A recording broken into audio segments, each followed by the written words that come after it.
I want to tell you a story. A story about a man who was told he did not belong. A man who Hollywood rejected because of the way he looked.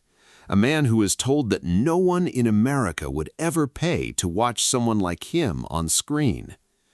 So he flew across the ocean, made himself a legend on the other side of the world, and came back so powerful that the same people who rejected him were now begging to work with him.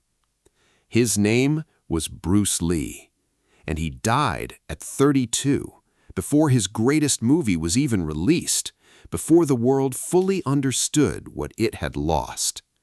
His story will change how you think about limits, rejection, and what it truly means to become unstoppable. Chapter 1. The Little Dragon. Bruce Lee was born on November 27, 1940, in San Francisco, California. But he was raised in Hong Kong. His father was a famous opera actor, and Bruce grew up surrounded by the world of performance. He appeared in his first movie when he was just 3 months old. By the time he was a teenager, he had already been in 20 films. But Bruce was not a calm, disciplined child. He was the opposite. The streets of Hong Kong were rough, and Bruce got into fights constantly. Not small fights, serious ones. Street fights with gang members, rooftop fights, fights where people got hurt. His parents were terrified, not because Bruce was losing, because Bruce was winning, and the people he was beating were dangerous. They had connections. They wanted revenge. One day, his mother sat him down and said something that would change his life. She said, "If you stay here, you will either end up in prison or dead. You need to go to America." She gave him $115. She put him on a boat, and she sent her 18-year-old son across the Pacific Ocean alone to a country where he had no friends, no job, and no plan. And this is the first lesson of Bruce Lee's life. Sometimes the best thing that can happen to you is being forced to start over. Sometimes the place you are in right now is too small for the person you are becoming. And sometimes the people who love you most will push you away, not because they want you to leave, but because they can see that you will never grow if you stay. If your life is pushing you into the unknown right now, maybe it is not punishment, maybe it is preparation. Chapter 2. Washing Dishes and Teaching Punches. When Bruce arrived in America, he had almost nothing. He moved to Seattle and took a job as a dishwasher in a restaurant owned by a friend of his father. He worked long hours for very little money. He scrubbed plates and mopped floors and carried trash. But here is what made Bruce different from almost everyone else in his situation. He did not see himself as a dishwasher. He saw himself as a martial artist who happened to be washing dishes right now. He enrolled at the University of Washington. He studied philosophy, not business, not engineering, philosophy. He wanted to understand how the human mind worked. He wanted to understand what made people afraid, what made people strong, and what held people back from becoming who they were meant to be. At the same time, he started teaching martial arts in parking lots and parks. He had no studio, he had no equipment, he had a few students and an open patch of concrete. That was it. But the way he taught was different from anything people had seen before. He was fast, unbelievably fast. He could throw a punch from 1 inch away and send a grown man flying backward. People watched him and could not believe what they were seeing. His reputation grew. Word spread. More students came. He opened his first martial arts school, then a second, then a third. And this is the second lesson. Do not wait for the perfect conditions to start building your future. The perfect studio, the perfect job, the perfect moment, those things do not exist. Bruce Lee built a legacy that changed the world, and he started in a parking lot. Whatever you have right now is enough to begin. A phone to practice your English, a notebook to write your ideas, a quiet room and 30 minutes of free time. That is your parking lot. Start there. Chapter 3. Empty your cup. There is a famous story that Bruce Lee loved to tell. It goes like this. A university professor went to visit a Japanese Zen master. The professor wanted to learn about Zen, but from the moment he sat down, he would not stop talking. He talked about his degrees, he talked about his research, he talked about everything he already knew. The Zen master listened quietly and then began to pour tea. He poured the tea into the professor's cup. The cup filled up, but the master kept pouring. The tea spilled over the sides, onto the table, onto the floor. The professor shouted, "Stop! The cup is full. No more will go in." The master smiled and said, "You are like this cup. You are so full of your own opinions and knowledge that nothing new can enter.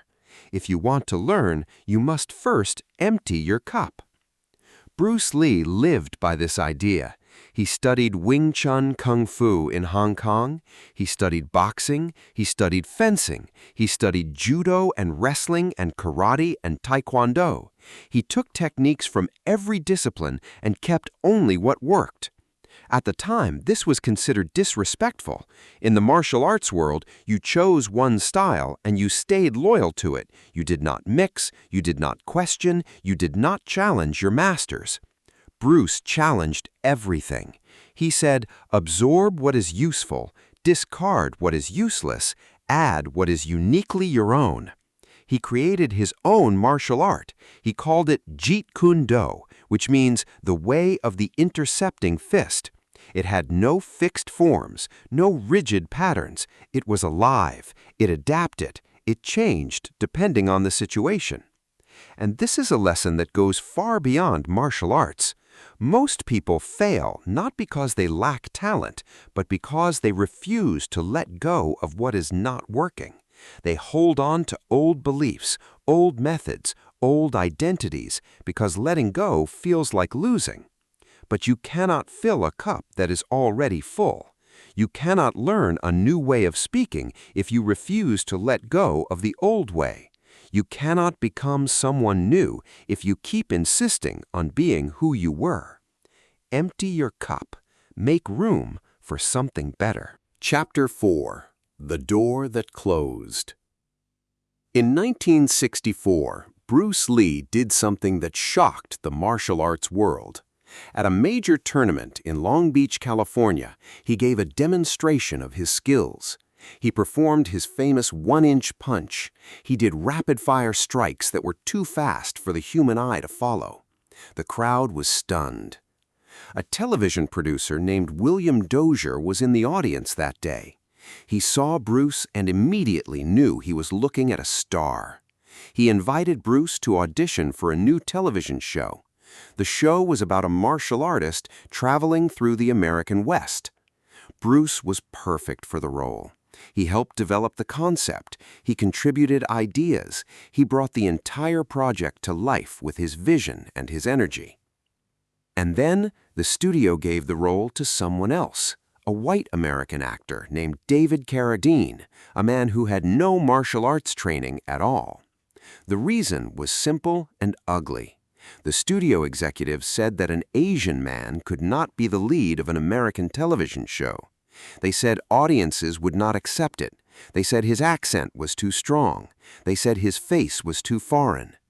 The show was called Kung Fu, and it became a massive hit, built on Bruce Lee's ideas, starring someone who was not Bruce Lee. Bruce was devastated.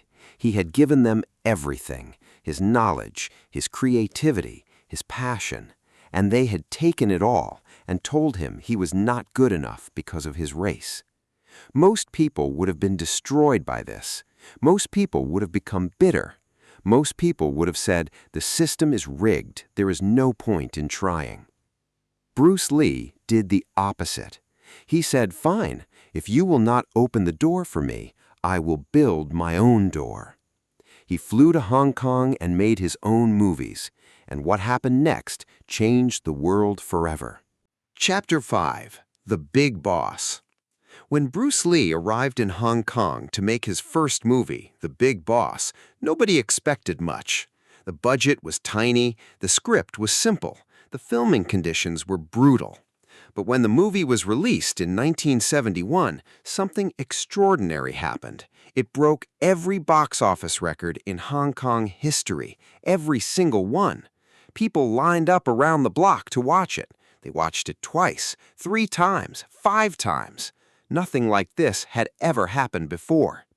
And it was not because of the special effects. There were none. It was not because of the story. The story was straightforward. It was because of Bruce Lee. The way he moved, the way he fought, the way he looked into the camera with those eyes that burned with intensity. He was unlike anything the world had ever seen. He made a second film, Fist of Fury. It broke the record set by the first one. He made a third film, Way of the Dragon.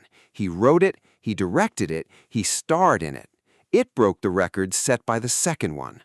In just 2 years, Bruce Lee became the biggest movie star in Asia, not one of the biggest in the entire continent. And here's what makes this beautiful. He did not become a star by changing who he was. He became a star by being exactly who he was. He did not hide his Chinese identity, he celebrated it. He showed Chinese characters fighting back against injustice. He showed strength and pride in a culture that Hollywood had mocked and dismissed for decades. The lesson is simple but powerful. When someone rejects you for being who you are, do not change yourself to fit their expectations. Go somewhere where you are valued. Build something that is so undeniably great that the people who rejected you have no choice but to pay attention. Your identity is not your obstacle, it is your advantage. Chapter 6. Be Water. Bruce Lee once gave an interview that would become the most famous statement he ever made. A journalist asked him about his philosophy, and Bruce said something so simple and so profound that people are still quoting it more than 50 years later. He said, "Be water, my friend." He explained it like this: empty your mind, be formless, shapeless like water. If you put water into a cup, it becomes the cup. If you put water into a bottle, it becomes the bottle. If you put water into a teapot, it becomes the teapot. Water can flow or it can crash. Be water, my friend. This was not just about fighting. This was about life. Bruce was telling the world that rigidity is weakness, that the strongest thing you can be is adaptable, that the person who survives is not the strongest or the fastest, but the one who can adjust to any situation. Think about your own life. Think about the times you struggled the most. Was it not when you refused to adapt, when you insisted that things should be a certain way, when you held on to a plan that was no longer working? Now, think about the times you succeeded. Was it not when you adjusted, when you found a new path, when you let go of how things were supposed to be and accepted how things actually were? Water does not fight the rock. It flows around it, and over time, it wears the rock away. If English feels like a rock in your path right now, do not fight it with frustration. Flow around it. Find a different approach. Listen instead of reading. Speak instead of studying grammar. Watch a movie instead of memorizing a textbook. Be water. Find the path of least resistance and keep moving forward. Chapter 7. Enter the Dragon. By 1973, Bruce Lee was the biggest star in Asia, and Hollywood finally came calling. Warner Brothers, one of the largest studios in the world, wanted to make a movie with him, a real Hollywood production, with a real budget, with worldwide distribution. The movie was called Enter the Dragon. Bruce poured everything he had into it. He choreographed every fight scene. He trained every actor. He pushed his body to its absolute limit. He wanted this film to be perfect, not just for himself, but for every Asian person who had ever been told they were not good enough for the big screen. He once said about the film, "I am not just making a movie, I am making a statement. I am showing the world that a Chinese man can be a hero, not a sidekick, not a villain, not a joke, a hero." The filming was finished. The final edit was done. The release date was set. The world was about to change. And then, on July 20th, 1973, Bruce Lee died. He was 32 years old. He complained of a headache. He took a painkiller. He lay down, and he never woke up. The cause was a brain edema, a swelling of the brain caused by a reaction to medication. Enter the Dragon was released 6 days after his death. It became one of the highest-grossing films of the year. It made Bruce Lee an international icon. It changed Hollywood forever. It opened doors for generations of Asian actors, directors, and storytellers. But Bruce never saw any of it. The man who kicked open the door never got to walk through it. Chapter 8. 32 years. That is all. 32 years. Most people have not even figured out what they want to do with their lives by 32. Most people are still making excuses at 32. Most people are still waiting for the right moment at 32. In 32 years, Bruce Lee mastered martial arts, created his own fighting style, opened multiple schools, starred in some of the most iconic films ever made, changed how an entire race of people was seen by the rest of the world, and inspired hundreds of millions of human beings across every continent. He once said, "The key to immortality is first living a life worth remembering." He was not talking about living a long life. He was talking about living a full life, a life where you do not waste a single day, a life where you push yourself to become the best version of who you are, a life where you refuse to let fear, doubt, or other people's opinions keep you small. And this is the lesson I want you to think about tonight. It is not about how many years you have. It is about what you do with the years you are given. You do not know how much time you have left. Nobody does. But you know what you have right now, this moment, this night, this breath. And the question is simple. What are you going to do with it? Are you going to waste it worrying about what other people think? Are you going to waste it being afraid of making mistakes? Are you going to waste it waiting for someone to give you permission to start? Or are you going to use it? Chapter 9. What Bruce Lee teaches you about English. You might be wondering why I told you this story. This is an English channel, not a history channel. So what does Bruce Lee have to do with learning English? Everything. Bruce Lee was told that he did not belong in Hollywood because of who he was. You may have been told that you will never speak English well because of where you are from, because of your accent, because of your age, because you started too late. Those voices are the same voice, and they are all wrong. Bruce Lee did not listen to the people who said he could not be a leading man. He became the greatest martial arts star in history. You do not need to listen to the people who say you cannot speak English fluently. You just need to keep practicing, keep speaking, keep making mistakes, and keep getting better. Bruce Lee said, "I fear not the man who has practiced 10,000 kicks once, but I fear the man who has practiced one kick 10,000 times." That is your English lesson right there. Do not try to learn everything at once. Pick one thing, one phrase, one grammar point, one pronunciation challenge, and practice it until it becomes a part of you. Then move to the next one, and the next one, and the next one. That is how you become fluent, not in one dramatic moment, but in 10,000 small ones. And remember what Bruce said about water. If one method of learning is not working for you, do not force it. Adapt. Flow. Find what works for you and do more of it. There is no single right way to learn English, just like there was no single right way to fight. The best method is the one that keeps you moving forward. Chapter 10. The Dragon Inside You. Now, I want to leave you with one final thought. Bruce Lee was 5 feet and 7 inches tall.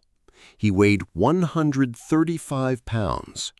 By every physical standard, he was a small man. But when he walked into a room, he was the biggest person there. Not because of his body, because of his spirit, because of his energy, because of his absolute refusal to accept limits that other people tried to place on him. There is a dragon inside you, too. Maybe you cannot see it yet. Maybe the world has made you feel small. Maybe you've been told that your dreams are too big, your accent is too strong, your background is too different, your starting point is too low. But none of that matters. Bruce Lee started with nothing and became a legend, not because the world opened doors for him, but because he refused to let closed doors stop him. You are learning English. That is your fight.